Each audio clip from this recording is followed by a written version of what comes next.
Hello guys, আসসালামু আলাইকুম। শুক্রবারে দেখেন কি আন্দোলন হয়। আমরা শুক্রবারে পাওয়া ভিডিও দিলাম আপনাদের মাঝে।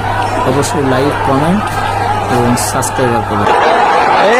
দৌড় দিছে, ছাত্রলীগের দৌড় দিছে, মারছে সাবাস দিছে স্টুডেন্ট